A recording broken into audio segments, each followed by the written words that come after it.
How can we create our first org chart in Creately? Creately offers many features like folders, presentations, tasks, and data, but some are premium features. However, we can create a project. So let's click on Create a Project. It's best to use one of their templates rather than starting from scratch. For an org chart, we'd use the org chart template. For a mind map, we'd use a mind map or flowchart template. Let's say we want to create an org chart. We select org chart and we'll have a ready-made template. An org chart is also a type of mind map. There's not a huge difference between the two. But since they provide the template, how does the interface work? As you can see, there's a lot on screen right now. The left panel can be hidden. Let's close this as we don't need it. We can reopen it if needed.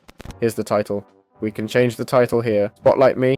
We can export and share too. Voting seems possible. There's a visual editor as well for mind maps and code stuff. But we'll mainly use this part.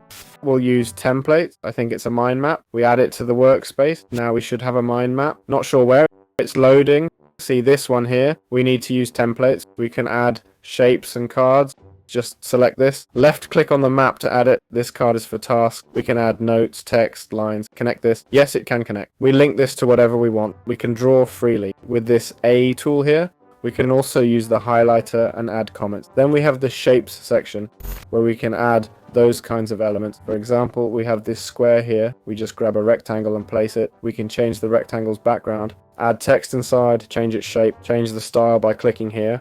And we can change the rectangle's color. We can also modify the outline if needed. We can add a new section for the rectangle, like a small circle, as we're doing here. Don't think we've finished this yet. There's not much to it really. We can remove connections if needed. We can add links. The cool part, besides adding shapes, is that we can also add assets, which would be images. That's where their images come in. We can also add stickers, it seems, which I assume are emojis. We have a search function here if we want to use a specific emoji. And that's about it. That's how the tool works. Well, I hope you enjoyed it.